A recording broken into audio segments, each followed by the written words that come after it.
Padre nuestro que estás en el cielo, santificado sea tu nombre. Venga a nosotros tu reino. Hágase, Señor, tu voluntad en la tierra como en el cielo.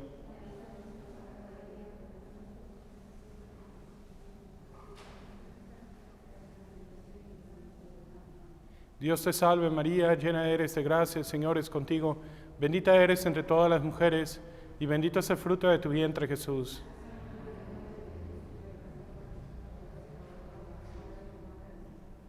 San José, Veni Sancte Spiritus, repletuorum corda fidelium et tui amoris in eis ingem accende, emite Spiritum tuum et creabuntur, et renovabis faciem terre.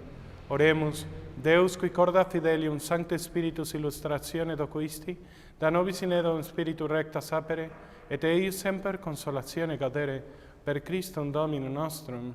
Amen. Divinum auxilium maniat semper nobiscum. Amén. Bueno, el padre Hinan me pidió que lo cubriera una clase, y entonces en esta clase escuché que él estaba hablando de la iglesia, y pues como él está hablando de la iglesia, pues a mí me gustaría como reafirmar a lo mejor algunas de sus enseñanzas,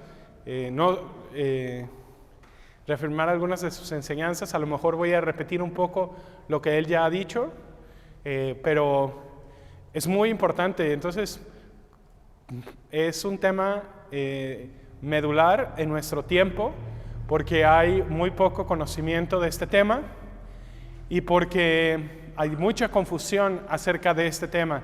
Entonces es importante que tengamos como bien fuertes estos fundamentos, para que los vientos de nuestros tiempos no nos muevan. Entonces,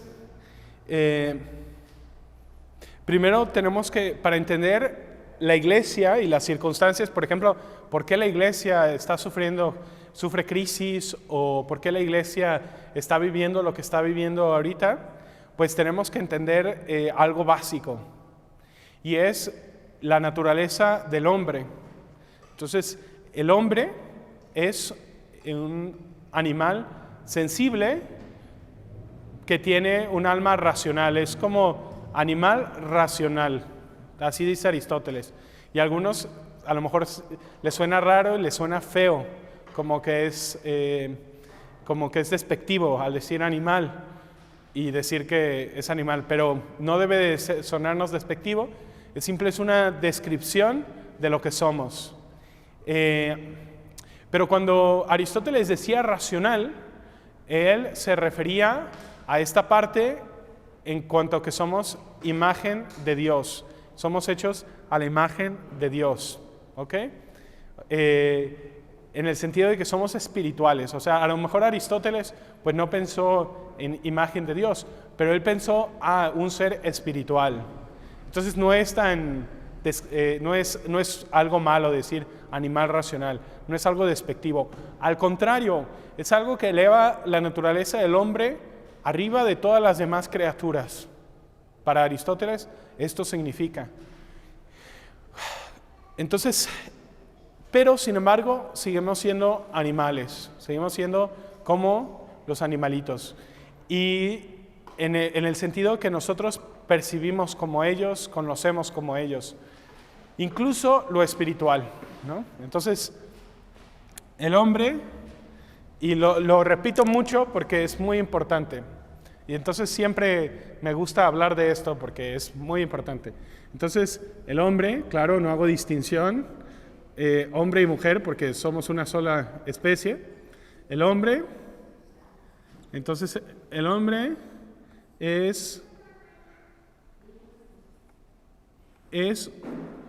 está compuesto de cuerpo y alma, y el alma pues está aquí, no está en ninguna parte del cuerpo, ¿verdad? ¿Por qué? ¿De qué está compuesta el alma? ¿Alguien sabe? No está compuesta de nada, pues el alma es espíritu, y el espíritu no es materia, o sea, no es sensible, el alma es espiritual.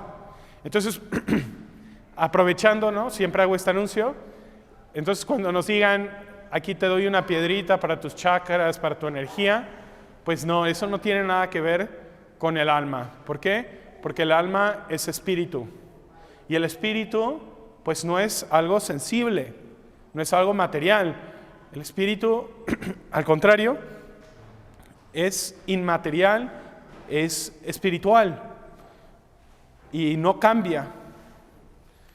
Y el hombre está compuesto, entonces, por un cuerpo material, sensible, y un alma espiritual que vivifica a su cuerpo. Entonces, este alma es lo que da vida al cuerpo y le da vida a todo el cuerpo. Y gracias a esta alma, nosotros estamos vivos. De cuando morimos, entonces por eso decimos que el alma deja el cuerpo, ¿no? Cuando un animalito muere, pues ya no tiene un alma, ¿no? Pero el animalito, a diferencia de los hombres, pues tiene un alma sensible. Los hombres, los seres humanos, tenemos un alma espiritual. Entonces, si es un alma espiritual, ¿en qué parte del cuerpo está? Muchos dicen, pues debe de estar en el corazón, o debe de estar en el cerebro, ¿no? Pues no, el alma es espíritu, y no está en un lugar como tal, sino que simplemente es elemento que vivifica al cuerpo humano. Es un espiritual. ¿Y cómo sabemos que es espiritual? Sabemos que es espiritual porque somos capaces, porque el hombre, a diferencia de las bestias, es capaz de conocer cosas espirituales. O sea, somos capaces de conocer cosas espirituales. Y el hecho de que podamos conocer lo espiritual nos indica que podemos contener algo que no es material. Es decir, todo contenedor, pues tiene que estar dispuesto para contener la sustancia que quiere contener, ¿no? Entonces, si nosotros queremos poner agua en una bolsa de tela, pues el agua va a chorrear, ¿no? O sea, el recipiente tiene que recibir de acuerdo a la forma de lo que va a recibir. Si tú pones agua en una bolsa de tela, pues la tela se va a chorrear, ¿no? Obviamente no la va a poder contener. Tú necesitas algún material que sea capaz de contener aquello que va a contener. En este caso, el hombre es capaz de contener universales. ¿Qué quiere decir? Ideas espirituales. Es capaz de contener lo espiritual. Y entonces, si es capaz de contener lo espiritual,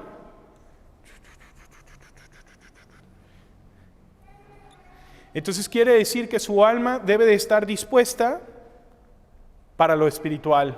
Debe de ser espiritual. Entonces, así es como sabemos, ¿no? Que el hombre es un ente espiritual.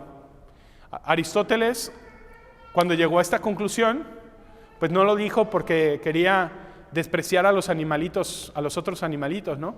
Porque algunas veces nosotros somos acusados de que, ¿cómo es que ustedes creen que los hombres son más que los animales? ¡Qué egoísta de ustedes! Así dicen, ¿no? Ustedes creen que son superiores. No es por un afán de soberbia, ¿no? Aristóteles, cuando llegó a estas conclusiones y cuando entendió esto, no lo hacía en un afán de menospreciar a los animalitos. Al contrario, Aristóteles amaba a los animales y amaba observarlos y verlos y conocerlos. De hecho, Aristóteles es el padre de la zoología. ¿Por qué? Porque le encantaba coleccionar animalitos. Pero se dio cuenta, como filósofo que era, pues de que el hombre, a diferencia de los animales, entonces está animado por un alma espiritual. ¿Por qué? Porque puede contener las cosas espirituales. Las cosas espirituales, repito, ¿son energía? No. ¿Son materia? No. Son cosas que no son sensibles, son inmateriales. Sin embargo, el hombre es capaz de contenerlas. Y por lo tanto es un ser espiritual. ¿Ok? Entonces el hombre es un ser espiritual. Cuando el Génesis dice que el hombre está hecho a la imagen y semejanza de Dios, lo dice por esta razón, porque el hombre tiene dos potencias que comparte con Dios, que es el entendimiento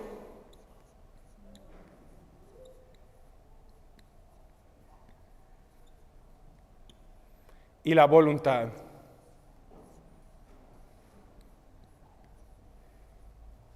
¿Dónde está el entendimiento? Entonces, ¿se fijan?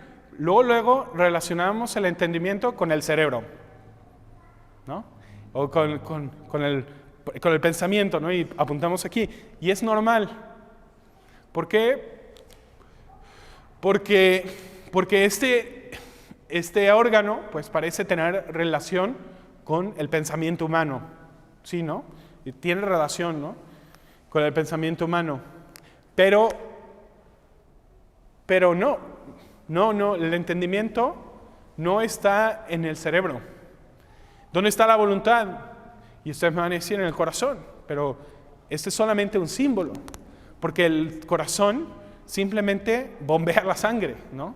Bombea la sangre, eso es su función. Pero es un símbolo, ¿no? De algo espiritual, ¿no? Y en alguna forma sí.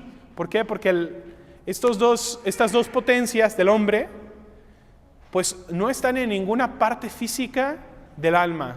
¿Por qué? Porque lo espiritual no ocupa espacio. Lo espiritual no es materia. Lo espiritual no es energía. Y por lo tanto, no está en ninguna parte del cuerpo como tal, sino que vivifica a todo el cuerpo en sí, pero no se encuentra en una parte en específica. Sin embargo, podemos decir que estas potencias espirituales, pues sí, están unidas a lo material, ¿no? Están y funcionan y trabajan a través de lo material. Y aquí es donde quiero llegar. Y aparte de estas potencias espirituales, el hombre tiene otras potencias, como la irascible y la concupiscible, que son comunes a los animales. Pero ahorita nada más estamos hablando de estas del alma. ¿Y por qué hacer tanto énfasis? Si quiero hablar de la iglesia, ¿por qué hago tanto énfasis en esto? Porque para comprender, entonces para los que acaban de llegar, voy a tratar de continuar o reafirmar a lo mejor lo que ha dicho el padre Heenan, o lo que está enseñando el padre Heenan sobre la iglesia, pero me gustaría que antes de llegar al tema de la iglesia, viéramos el tema de sus individuos, que son seres humanos. Y entonces la iglesia está compuesta por seres humanos, que son seres espirituales, pero animales, sensibles, ¿no? Y entonces tenemos un entendimiento y una voluntad que es espiritual y que es capaz de contener elementos espirituales. Pero ¿cómo es posible que el hombre conozca algo espiritual? Por ejemplo, ¿cómo es posible que el hombre sea capaz de conocer la realidad de Dios? Si es un hombre sensible, ¿no? Entonces, tenemos que entender que nosotros somos capaces de conocer y amar cosas que nos sobrepasan como Dios o como los ángeles por medio de nuestros sentidos. Entonces, nuestros sentidos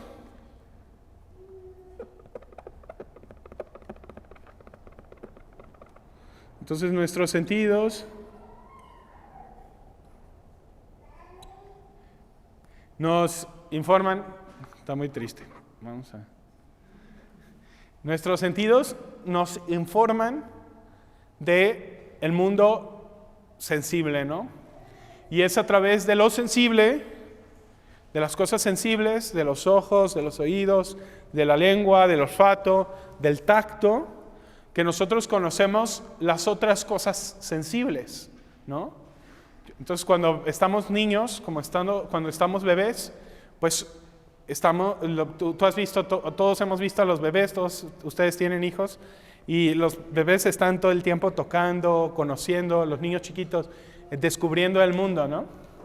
Y a qué sabe el lodo, a qué saben las flores. ¿Por qué? Porque están conociendo.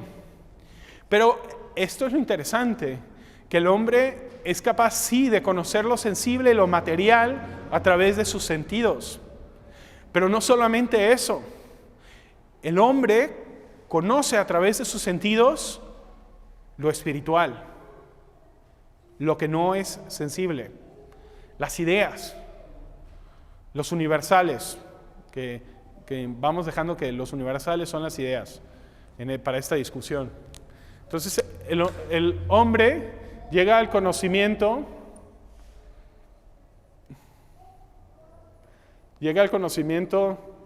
de Dios a través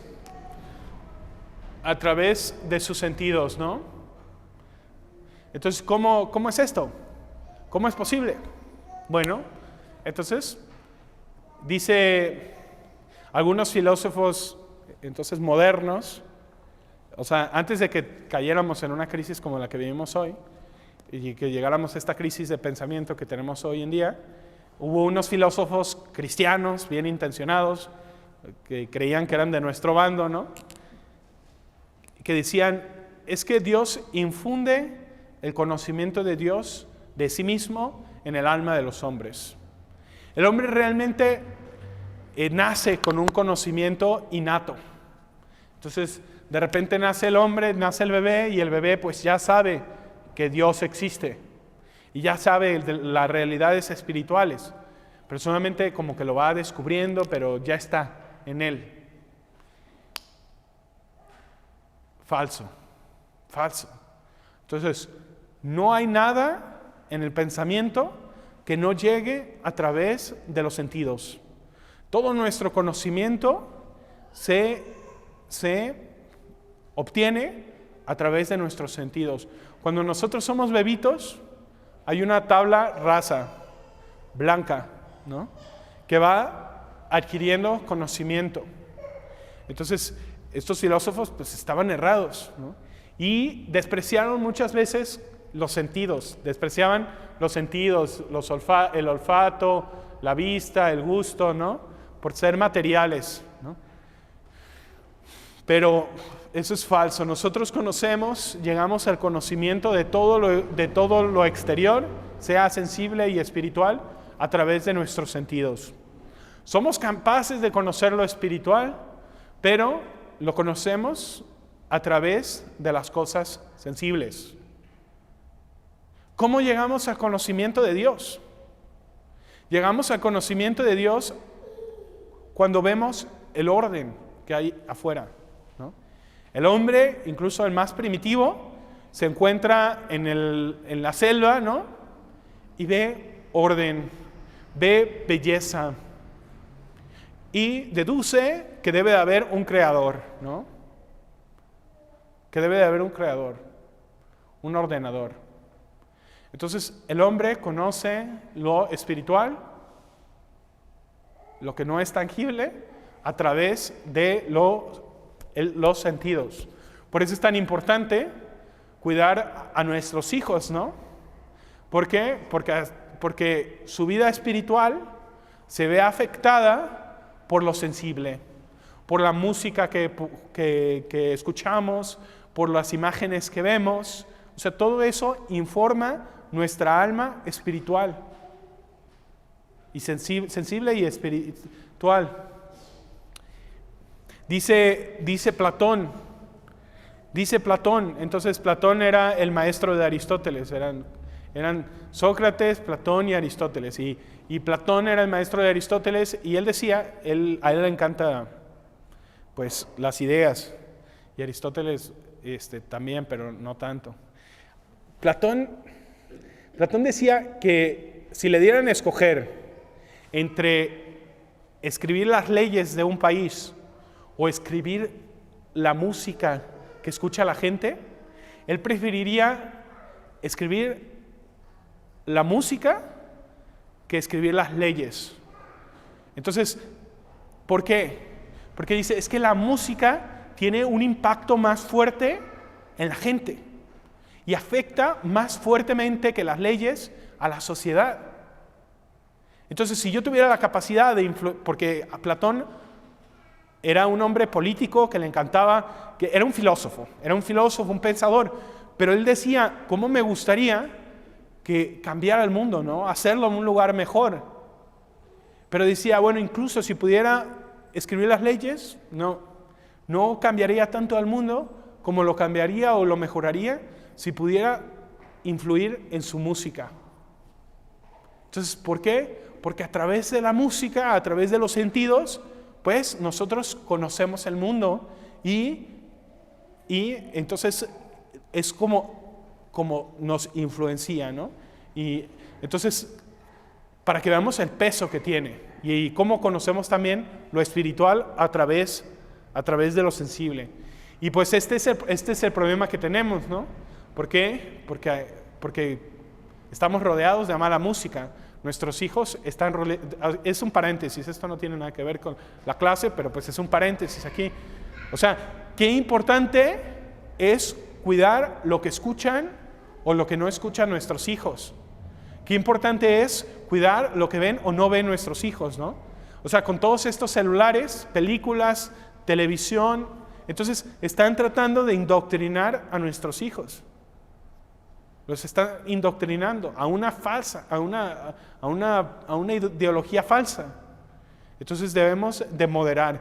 Y dice también, no quitamos una cosa nada más, ¿no? Entonces hay la tentación de repente, mala música, entonces no escuches música. No, entonces, ¿qué hacemos? Somos seres sensibles, no somos seres puramente espirituales. Necesitamos de nuestros sentidos, ¿no? Entonces no nada más quitamos la música, sino que ponemos buena música en su lugar. Enseñamos a los niños a que sepan apreciar lo que es la buena música, que sepan apreciar lo que son los verdaderos y únicos valores, ¿no? Los de Dios. Pero obviamente no se los vamos a hacer, vamos a tratar de hacérselo lo más que lo disfruten, ¿no? No se trata de hacerlo aburrido, ¿no? Ni molesto. Tenemos que inspirarlos a que descubran la verdad y que la amen. Pero bueno, entonces esta es la realidad. El hombre llega al conocimiento de lo espiritual y de lo sensible a través de sus sentidos. Y entonces están estos filósofos como Kant que creen y que dicen que nosotros llegamos al conocimiento de Dios simplemente porque nacemos con ese conocimiento, ¿no? Que no son necesarios nuestros sentidos, ¿no? O Descartes, que quiere romper la comunicación entre la mente del hombre, las ideas y la realidad, quiere romper la brecha que son los sentidos. Entonces, nosotros conocemos todo por los sentidos. Y los sentidos son como un puente,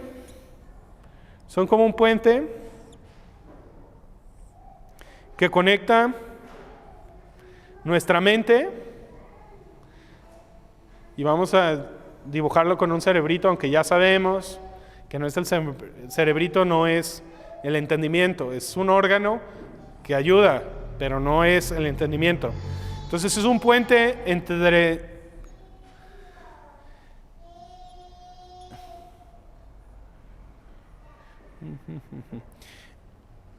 los sentidos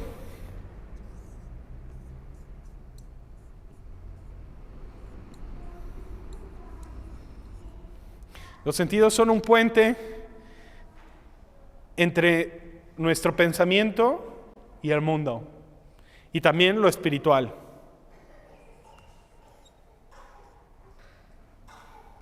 Dios trino, ¿no? Entonces, a través de los sentidos nosotros conocemos el mundo, las criaturas, pero también llegamos al conocimiento de Dios. Los filósofos del siglo pasado y los protestantes, esto es muy protestante, querer romper este puente. Emmanuel Kant era protestante. Entonces quieren romper este puente de los sentidos y quieren llegar al conocimiento de Dios y de las ideas simplemente directo, ¿no? Entonces, por ejemplo, cuando tú entras en una iglesia protestante, aquí ya vamos hablando ya más de la naturaleza de la iglesia. Cuando tú entras a una iglesia protestante, pues quitan las imágenes, ¿no? ¿Por qué quitan las imágenes?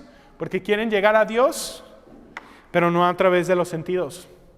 Quieren llegar a Dios como al Espíritu por Espíritu puro.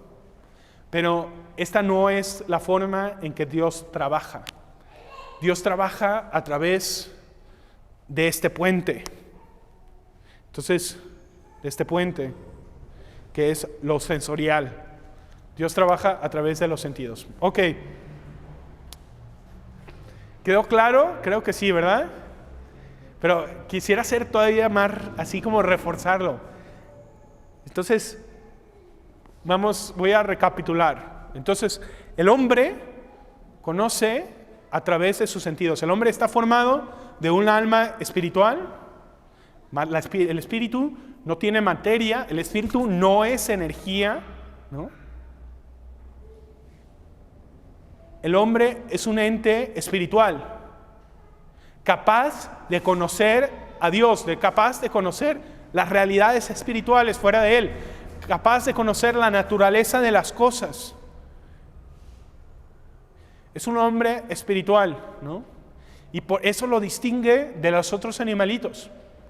Y no es algo en que despreciemos a los otros animalitos. Es un ente espiritual.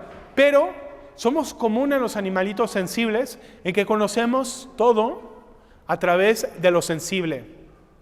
Santo Tomás de Aquino le dedica una buena porción a la naturaleza de los ángeles. ¿Por qué? Porque cuando comprendemos la naturaleza de los ángeles, comprendemos que no somos los hombres, ¿no? Si tú conoces la naturaleza de los ángeles, entiendes lo que eres de alguna forma y lo que no eres. Los ángeles, ¿qué son? ¿Son cuerpo? Son espíritu puro, ¿no? ¿Tenemos ángeles aquí? No. Entonces ahí en el otro altar tenemos figuras de ángeles. Y tenemos figuras de ángeles. ¿Y cómo los representamos? Con alas, con cuerpo, ¿no? Blancos, hermosos. Pero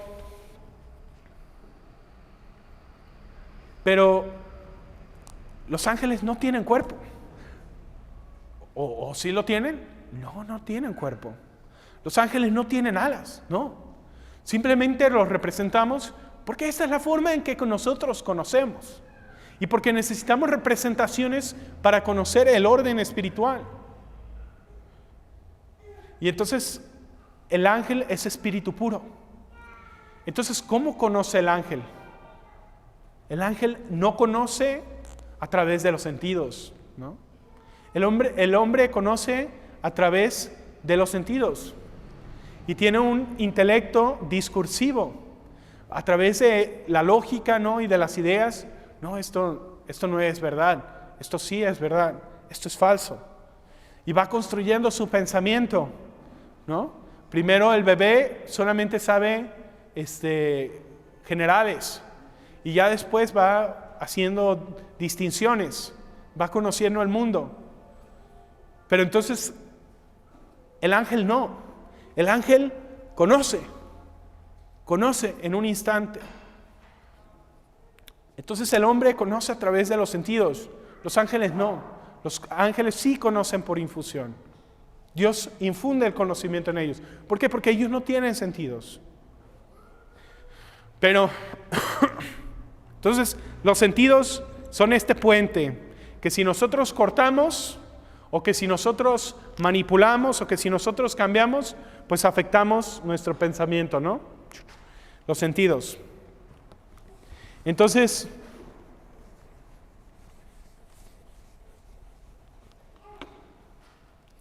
¿Qué es la iglesia? Entonces la iglesia, nosotros decimos en el credo, yo creo en la iglesia católica, la comunión de los santos. ¿Qué es la iglesia?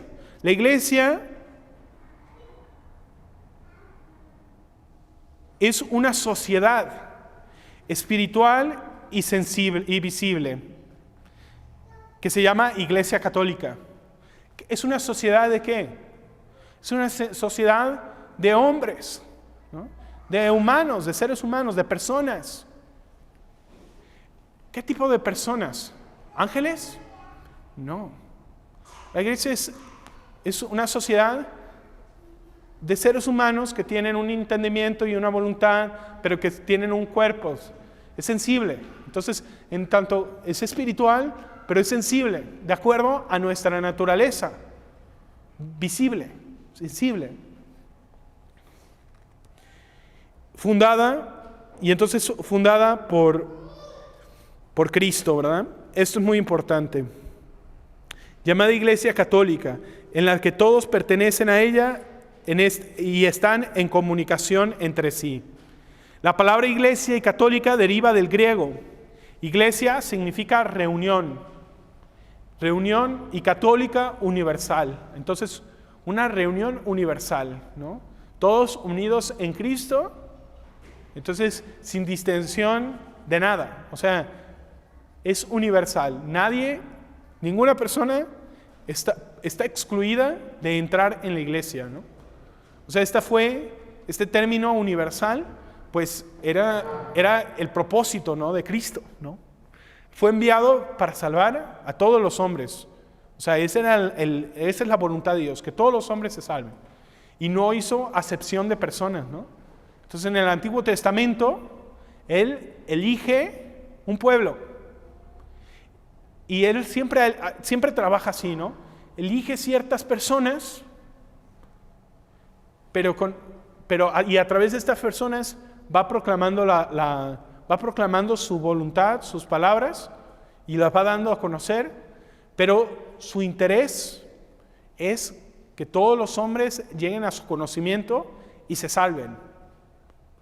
Entonces, eligió un pueblo, el pueblo judío, pero eligió a ese pueblo para la salvación de todos.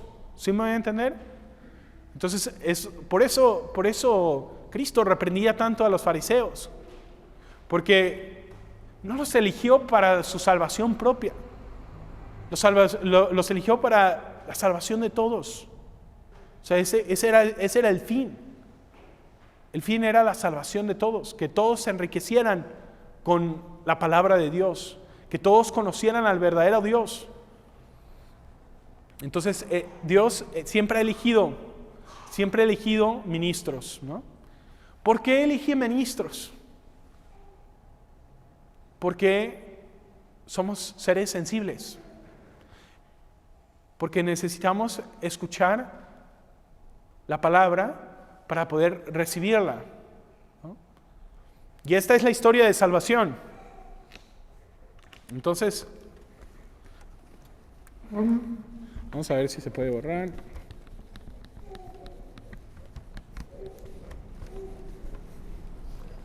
Ok. Entonces, la historia de salvación. Tenemos... Esto ya no escribo.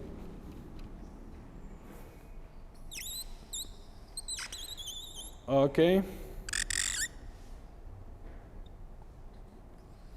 la historia de salvación tenemos, ¿qué fue primero? Adán y Eva, ¿verdad? Adán y Eva eran hombres como nosotros, que pecaron, ¿no? Y rompieron su amistad con Dios. ¿Cuál era su amistad con Dios? Pues que lo veían, que hablaban con Él con naturalidad, que lo conocían. ¿Cómo lo conocían si eran simples hombres? Por la gracia. Entonces, Adán y Eva tenían gracia. Vivían en gracia de Dios y estaban en comunicación con Él. Pero una vez que pecaron, ¿qué pasó? Se rompió esta comunicación con Dios, ¿no? Y esta amistad. ¿Y qué perdieron? ¿Qué pasa cuando peca uno gravemente? Pierde la gracia. ¿Qué es la gracia? La amistad con Dios. Entonces, Adán y Eva perdieron la amistad con Dios y se obsesionaron, ¿no?, con sí mismos, ¿no?, a través de la soberbia, de todos los pecados.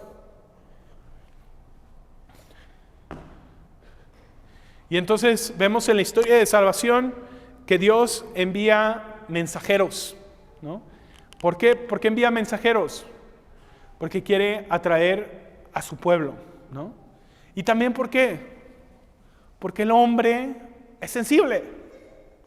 Y el hombre no simplemente conoce por infusión, necesita que le hablen. Y entonces envió profetas. Entonces envió jueces, ¿no? Entonces vemos a Noé, vemos a Moisés, vemos así muchos profetas, Elías, Daniel, Jeremías, que van llamando a la conversión del pueblo de Dios, ¿no? Y también vemos sacramentos, ¿no? Vemos leyes. Entonces Moisés le da leyes al pueblo israelita, ¿no? Y les instituye leyes, instituyen sacramentos de la antigua ley. Y llega Cristo. Entonces, uno de esos mandamientos de la antigua ley decía, no harás imágenes, ¿no? No harás figuras de otros dioses. Y entonces le prohíbe Dios hacer imágenes falsas a los hombres. ¿Por qué? ¿Por qué será? Porque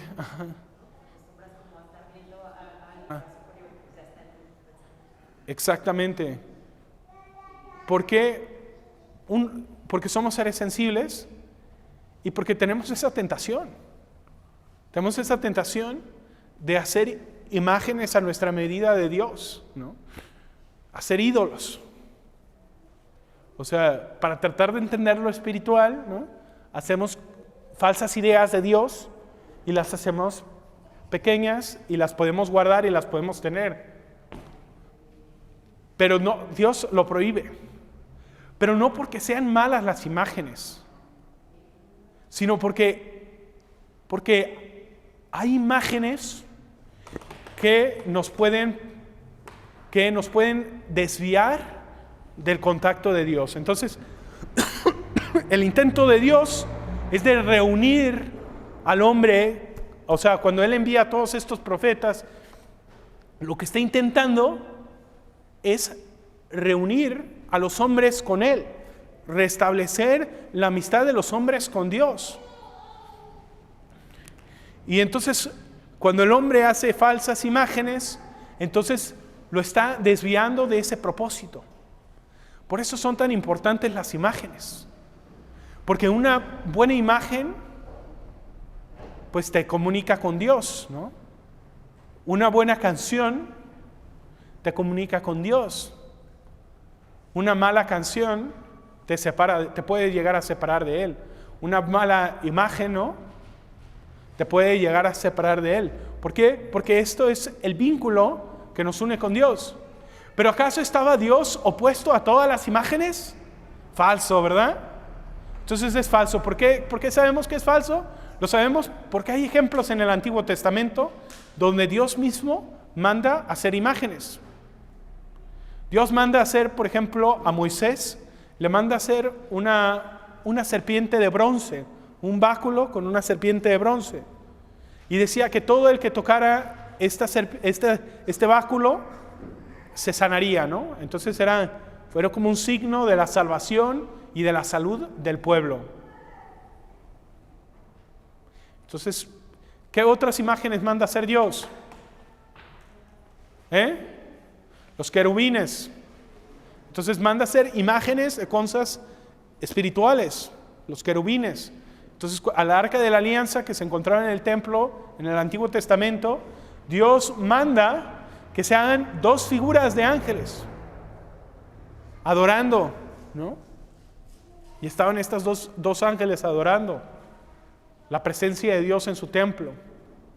Entonces, las imágenes no son malas en sí mismas, son buenas, pero pueden ser utilizadas para desviar al hombre de su fin. Y por eso Dios le da tanta importancia a las imágenes. Entonces, nosotros no conocemos nada solo a través de los sentidos. Y Dios sabe esto. Por eso envía profetas. Por eso escoge a un pueblo. Por eso le da leyes. Por eso le da sacramentos. Y es en este pueblo judío que Él se encarna hace 2000 años. Y entonces viene nuestro Señor Jesucristo. Este plumón cada día está peor. Viene nuestro Señor Jesucristo. Viene nuestro Señor Jesucristo y se encarna. Entonces, Dios en los profetas le habla a su pueblo. Y le habla y el pueblo a veces escucha, a veces no escucha, ¿no? ¿Por qué les habla? Porque hay necesidad de que Dios hable. Porque si Dios no nos habla, pues nosotros corremos el riesgo de condenarnos, de perdernos para siempre. Pero como Dios no quiere esto y quiere que nos salvemos, entonces nos habla. Pero, más importante, Dios se encarna en la persona de Jesucristo. ¿Por qué? Porque no es suficiente con hablar, porque Él quiere que lo sintamos. Él quiere hacerse imagen, Él se hace imagen a sí mismo para que el hombre pueda tener contacto con Él. Y esto no es ridículo, esto es racional. ¿Por qué? Porque el Dios que creó al ser humano y le dio esta naturaleza racional, sensible, espiritual, sensible, pues entonces lo conoce tan bien que se comunica en su lenguaje para que Él lo conozca y haga contacto con Él. ¿Ok? Entonces Cristo es la imagen del Padre. Así lo dice Él en el Evangelio de San Juan. El que me ve a mí, ve al Padre. ¿No? Felipe, ¿cuánto tiempo tengo contigo? ¿Y no me conoces? O sea, el que me ve a mí, ve al Padre. Porque le dice el apóstol Felipe, oye Jesús, pues muéstranos al Padre y eso nos basta. Y nuestro Señor lo reprende, porque Cristo es la imagen del Padre. Entonces, lo está reprendiendo porque Felipe quiere llegar al conocimiento de Dios directamente, sin Cristo. Y esto no es posible. Solamente a través de Cristo,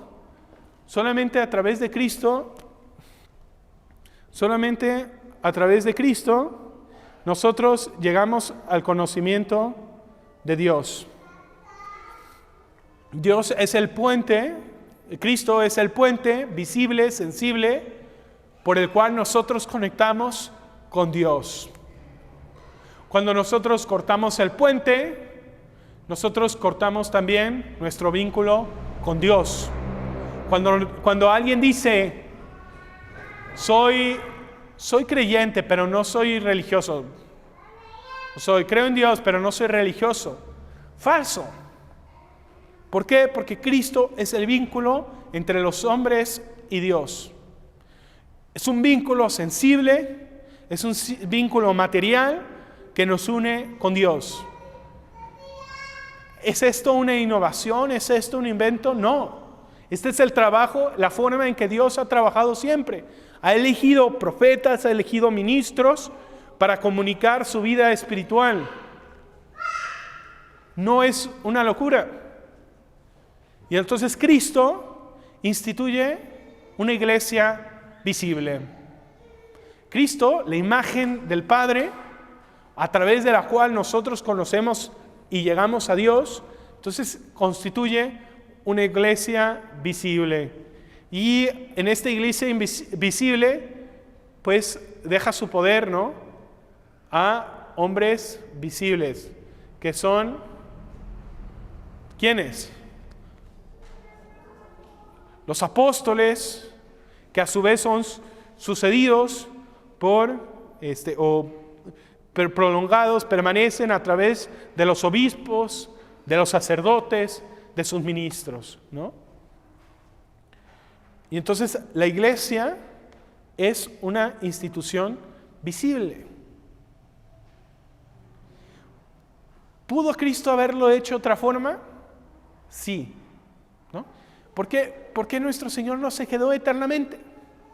Entonces hay un grupo que se llama, bueno, no un grupo, pero una herejía, un error, vamos llamándole error, que se llaman los milenaristas, que dicen que Dios antes del fin del mundo va a bajar y se va a quedar 1000 años de prosperidad, ¿no? Y va a haber 1000 años de paz. Y pues es un error. ¿Por qué? Porque Cristo precisamente, sí, resucitó, sí, pero ascendió a los cielos. ¿Por qué? Y instituyó una iglesia visible. ¿Por qué? Porque Él quiere salvar a los hombres a través de ¿qué? A través de la fe, de la esperanza y de la caridad. Entonces, Dios instituye una iglesia visible que continúa su labor salvífica a través de la fe, la esperanza y la caridad y de los 7 sacramentos, ¿no? 7 sacramentos que comunican la gracia espiritual a través de ministros sensibles que continúan esta labor de perpetuar pues su misión salvífica. Entonces, Dios no vino a destruir la ley, Dios vino a traer plenitud. Cristo vino a traer plenitud. No vino a destruir la ley ni los profetas, sino vino a traerles plenitud. Y esta plenitud está en la iglesia. En la iglesia que Él fundó, ¿no? La iglesia es una sociedad espiritual y visible de todos los bautizados que profesan la doctrina de Cristo y obedecen al Papa, con el fin de participar de los méritos de Cristo y salvarse. En esta definición encontramos ya la naturaleza de la iglesia, ya las condiciones para pertenecer a ella, ya el fin que se propone. La naturaleza de la iglesia, pues, decimos que es una sociedad espiritual y visible.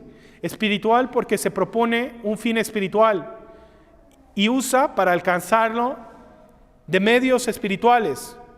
Visible porque se distingue exteriormente de las demás sociedades. Las condiciones de pertenecer a ella, que son estas 3, ser bautizado, profesar la doctrina de Cristo y obedecer al Papa, estar bajo su tutela, ¿no? Entonces, es visible. Entonces, hoy hay un error que se propaga cada vez más, ¿no? Que es los que piensan, ¿no?, que la iglesia es un ente simplemente espiritual, de todos los que creen una doctrina, que no es necesario ser parte formal y sensible de la iglesia, que solamente basta con tener la fe, ¿no? Pues este es un error luterano, este es un error protestante. Es necesario ser miembro de la iglesia, ser miembro del cuerpo místico de Cristo para ser parte de la iglesia. Porque la institución de la iglesia no es una institución meramente espiritual, es una sociedad sensible. ¿Qué acaso Cristo no pudo ver que iba a haber crisis en la iglesia? ¿Que iba a haber buenos sacerdotes o malos obispos, o buenos obispos y malos sacerdotes? ¿No? No, Cristo sabía todo. Cristo sabía todo. Y esta era su intención: dejar una iglesia humana, ¿Por qué? Porque es a través de lo sensible que nosotros llegamos al conocimiento del espiritual. Porque esta es la naturaleza que le dio al hombre desde su creación. Porque esta es la manera en que se ha comunicado con él desde el principio de la historia de la salvación, a través de hombres, de ministros, de sacramentos. ¿Es acaso una novedad que los sacerdotes sean pecadores? ¿No? Entonces, los sacerdotes siempre hemos sido pues lo menos, ¿no? Yo diría la basura. Los sacerdotes siempre, por eso Dios ha estado mandando profetas. ¿Por qué? Porque los sacerdotes, los que ocupamos este ministerio, pues somos los más pequeños. Somos los más pequeños y miserables. Y Dios llama profetas. Dice en el Antiguo Testamento, el pueblo se condena por la ignorancia de sus sacerdotes, por la ignorancia de sus ministros. Y entonces, ¿es una novedad? No. Esa ha sido siempre la naturaleza del hombre. Y sin embargo, es a través de hombres pequeños, de pueblo pequeño, de un pueblo como el judío, no un pueblo muy civilizado, un pueblo pequeño, que Dios quiere llevar su obra de salvación a todo el mundo. Dios lleva su obra de salvación a todo el mundo. Y entonces no existe una iglesia espiritual, ¿no? Puramente espiritual. La iglesia siempre está conectada a su cuerpo visible. Si tú separas la iglesia espiritual del cuerpo visible, pues la matas, ¿no? Eso no se puede, ¿no? El cuerpo y el alma están unidos y no pueden ser separados. Entonces, y es así la forma en que Dios quiere salvarnos y en que Dios ha decidido salvarnos. Entonces, su fundación. La Iglesia Católica la fundó nuestro Señor Jesucristo. Así preparó su fundación, instruyendo durante 3 años a sus apóstoles y haciéndolos aptos para la predicación de su doctrina. Fundó la iglesia cuando eligió a los 12 apóstoles. ¿A quiénes eligió Cristo? ¿A gente competente? ¿A filósofos sabios? No. Eligió a pescadores, a gente ignorante, gente sosa, tonta a lo mejor.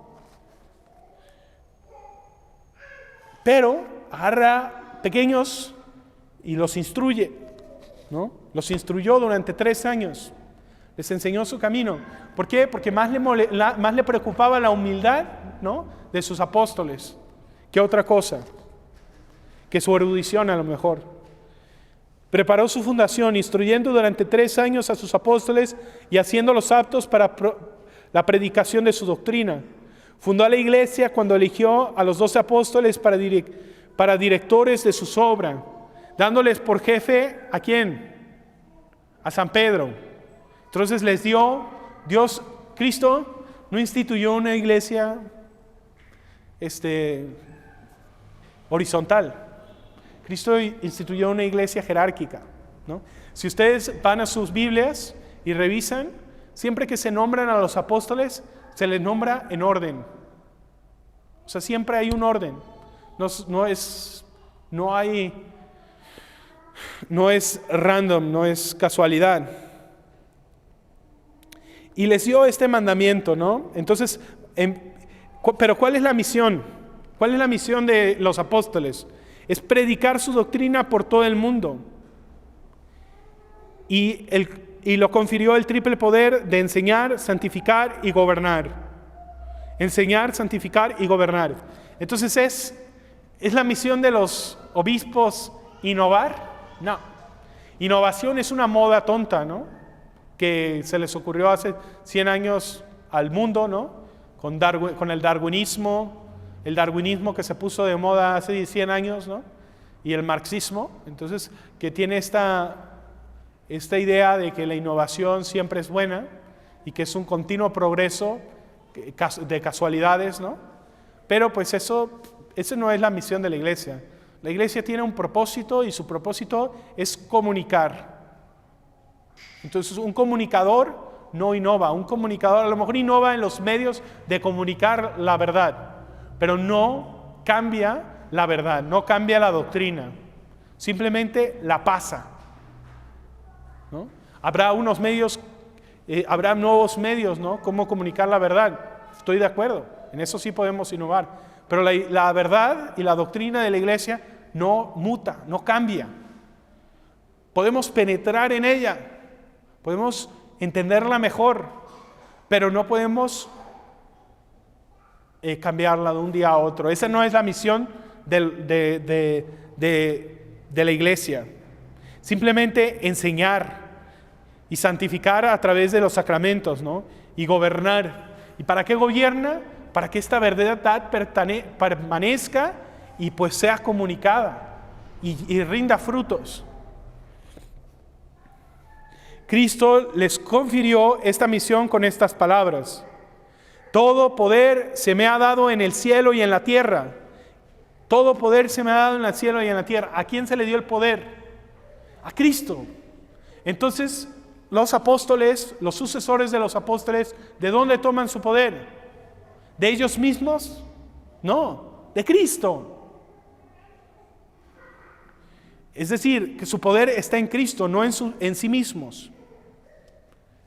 Id pues y enseñad a todas las gentes, bautizándolas en el nombre del Padre y del Hijo y del Espíritu Santo, haciéndoles observar las cosas que yo os he mandado. ¿Haciéndoles observar tus caprichos? No, las cosas que yo os he mandado. Cristo fundó la iglesia porque como Él no había de permanecer siempre con los hombres, era menester que estableciera una sociedad capaz de continuar su misión sobre la tierra. Y entonces los apóstoles, entonces lo que les digo, ¿no? Cristo lo tenía en mente, lo tuvo en mente en el Antiguo Testamento y lo tiene en mente para el Nuevo Testamento, con una iglesia visible. ¿Cuál es la diferencia entre la iglesia del Antiguo Testamento y la iglesia del Nuevo Testamento? Entonces, si Cristo dijo, yo no he venido a destruir, pero a dar plenitud. Entonces, Cristo ha venido a dar plenitud. Queremos decir con esto que los sacramentos, por ejemplo, los sacramentos de la antigua ley no comunicaban gracia. Entonces esto lo explica Santo Tomás de Aquino en la Suma. Los sacramentos de la antigua ley no comunicaban gracia. Entonces eran símbolos que apuntaban hacia el Redentor. Sin embargo, los padres del Antiguo Testamento eran salvados por la gracia de Cristo. Es decir, la pasión de nuestro Señor, en la pasión de nuestro Señor, en su muerte, cuando el soldado, entonces esto es lo que piensan los padres de la iglesia, cuando el soldado atraviesa su costado y sale agua y sangre, entonces es un signo de la gracia que se comunica a la iglesia. Y en ese momento la iglesia nace en la pasión de nuestro Señor. Y es a través de este signo salvador que todos los hombres de la antigua ley y de la nueva ley son salvados. Por la esperanza y por la fe en el Mesías, Abraham, Elías, Moisés fueron salvados. Pero esta fe los conectaba a Cristo, ¿no? Y la ley del Antiguo Testamento, los sacramentos del Antiguo Testamento, ¿tenían poder en sí mismos? No. Pero los sacramentos de la Nueva Alianza, ¿tienen poder en sí mismos? Sí. ¿Por qué? Porque son instituidos por Cristo. Y los sacramentos de la Nueva Alianza, entonces, es la plenitud de lo que había en la antigua. No es un quiebre, sino una perfección. Y entonces en los sacramentos de la Nueva Alianza, como el bautismo, ¿no? Entonces no es la fe, no es la fe nada más del padrino o de la madrina lo que infunde la gracia en el alma del niño. Incluso el niño no tiene razonamiento, ¿no? Es el sacramento del agua, es el sacramento, el agua que se vierte y que corre en la cabecita del niño, lo que infunde la gracia en su alma.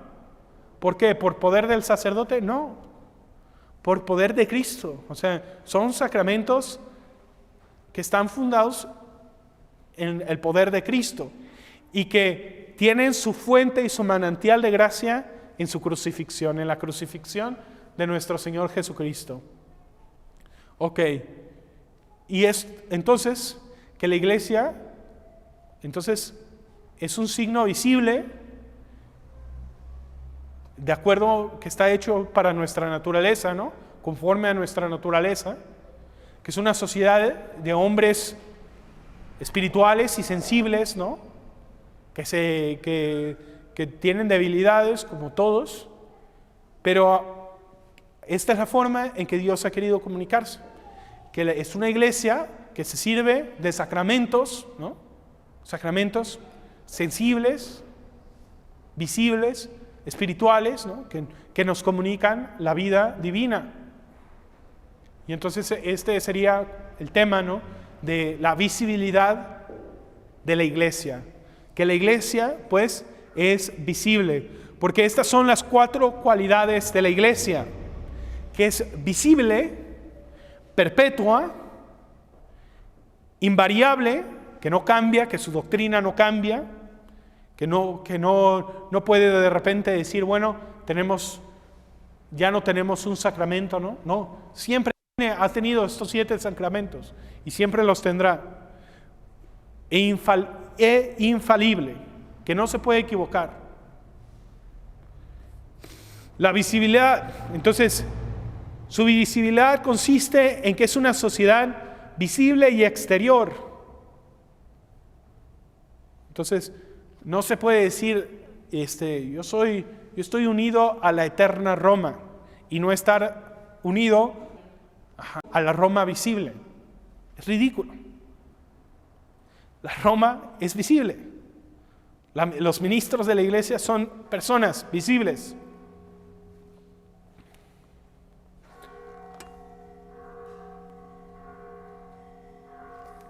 Puso su cabeza autoridades visibles, los apóstoles y sus sucesores. Les procuró medios exteriores para la santificación, la predicación, los sacramentos, la obediencia a sus jefes. Entonces dice Roberto Bellarmino, la iglesia es tan visible como el gobierno de Venecia es visible. ¿Qué estaba diciendo? La iglesia es visible como el gobierno de Venecia es visible. ¿Qué comparación es esta? ¡Qué grosero! ¿Se pueden imaginar el gobierno de Venecia, llena de hombres, ¿no? Pecadores, y a lo mejor con intereses, ¿no? Malos. Pero bueno, esta es la realidad de la iglesia. Le procuró medios exteriores, santificación, la predicación, los sacramentos, la obediencia a sus jefes. Yerran pues los protestantes al afirmar que no fue la intención de Cristo el formar una sociedad exterior y visible. Pues nos vamos a poner de pie para rezar.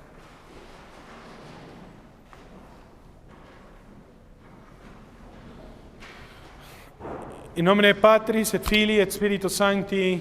Amén. Padre nuestro que estás en el cielo, santificado sea tu nombre. Venga a nosotros tu reino. Hágase, Señor, tu voluntad en la tierra como en el cielo.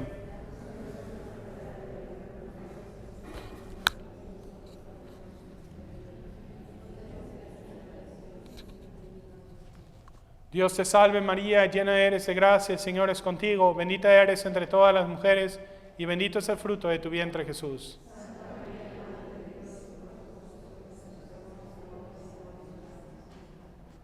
En el nombre del Padre, del Hijo y del Espíritu Santo. Amén.